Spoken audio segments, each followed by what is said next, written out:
For more on this day after for the Democrats, let's welcome in political analyst Dick Morris, Skyping in tonight from Connecticut. Dick, of course, the co-author of the best-selling book, Power Grab, Obama's Dangerous Plan for a One-Party Nation. As always, Dick, thanks for your time here on Newsmax Prime. Now, in your latest column, you say although insiders proclaim a Hillary victory, it's evident that Bernie Sanders is the one candidate who actually won last night's confrontation. Why is that? Well, as Frank Luntz's focus groups confirm, they unanimously said Sanders was the winner.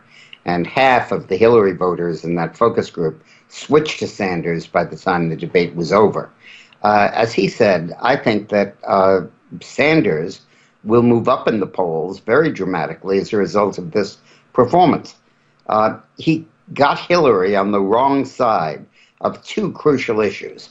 Bank regulation, breaking up the big banks and reinstating the Glass-Steagall Act, and reminding people of her vote in favor of the Iraq War and her current support for the no-fly zone over Syria.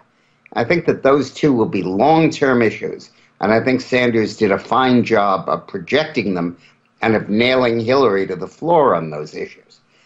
Bear in mind that nobody knew Sanders before this debate. Now, for the first time, they're seeing him and seeing that he's not some guy out of a nursing home, that he's got charisma and even a sense of humor about him. And I think that that's going to buoy him. And I think you're going to see that roughly 15-point gap in the national polls that Hillary has closing fairly sharply. Dick, when the GOP held its first presidential debate, there was a disconnect within the elite media when they failed to acknowledge that Donald Trump and Ben Carson performed well and maybe came out on top. Is that same dynamic at work here with the Democrats? Yeah, the establishment pundits do not understand the right or the left. The idea that somebody would be putting ideas ahead of political ambition is alien to them and strange to them. And I think they just don't read it properly.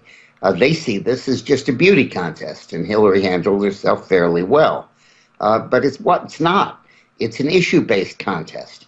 And while the issue of gun control is going to hurt Sanders, the bank issue, income inequality, and war and peace are going to help him, and those will be key issues. Well, another key issue in the eyes of a lot of folks, Mrs. Clinton's emails, but Senator Sanders actually came to Secretary Clinton's defense. Let's take a listen from last night. I think the Secretary is right.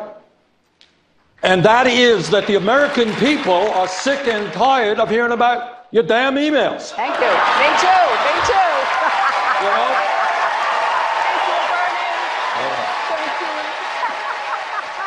So, Dick, we saw that play out. Were you surprised by Senator Sanders' response there? Well, I thought it was a brilliant response because the establishment media, again, is saying, oh, he should have pinned her on that issue.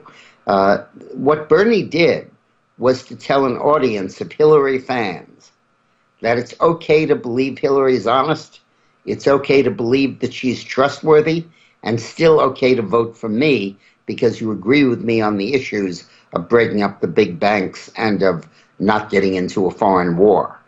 And by letting Hillary off the hook on the emails, he made clear that his campaign was not about her corruption. She'll lose all the votes she's going to lose over corruption, and Sanders doesn't have to join the prosecuting team.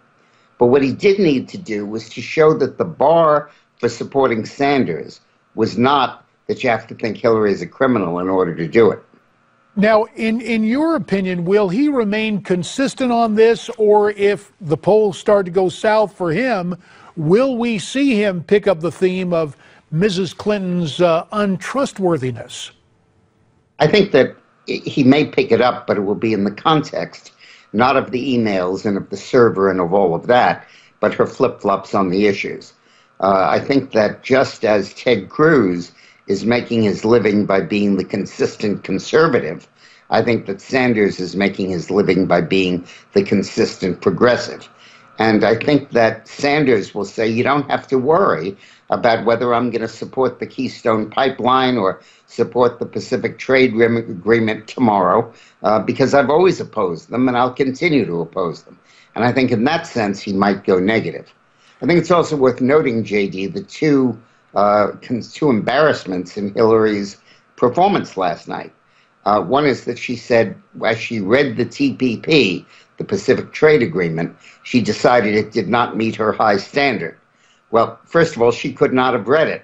As Josh Earnest confirmed at the White House press conference today, it's not been released. Nobody's read it, and nobody will until Obama signs it and it's sent to the Senate. And then she said that she always said that the agreement would have to come up to her high gold standard for worker protections. Well, in Hard Choices, her book, and numerous statements since, she said that it already did come up to her high gold standard. So those are minor embarrassments for her. But I think the main thing here is she's no longer running against nobody. She's running against somebody. And that somebody was very attractive to liberals and Democrats, not to me, last night. Well, in the minute I have left, two guys I want to bring up. First, Vice President Biden. Do you still expect him to get into this? Yes, I do. I think that the more Sanders improves, the more Democratic leaders throughout the country are going to react to a Sanders nomination, just like they did in 2004 to the possibility of a Howard Dean nomination. And in 2004, they ginned up John Kerry and made sure he won the nomination. And I think this time, if Sanders looks like he's coming on strong and could actually defeat Hillary, they're going to want to put Biden in to stop it. Final 15 seconds. Time magazine said Donald Trump was the winner last night for his live tweets. Your assessment of the Donald? Well, I don't know about his tweeting, but I think that he remains the front runner in the Republican primary.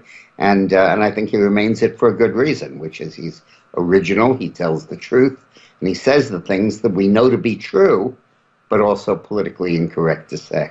Dick Morris, co-author of Power Grab, Obama's Dangerous Plan for a One-Party Nation. Dick, we thank you for your time. And this reminder that you can get your copy of Dick's bestseller by going to the website powergrab411.com. Now, all this talk about who won last night's debate, we're interested in getting your assessment of it. If you look at the poll numbers, our respondents agree with Dick Morris. They say Bernie Sanders was the big winner, but you can let us know how you feel about this by going to newsmaxpolls.com. Coming up, Lanny Davis and Betsy McCoy with more on last night's debate when we come back.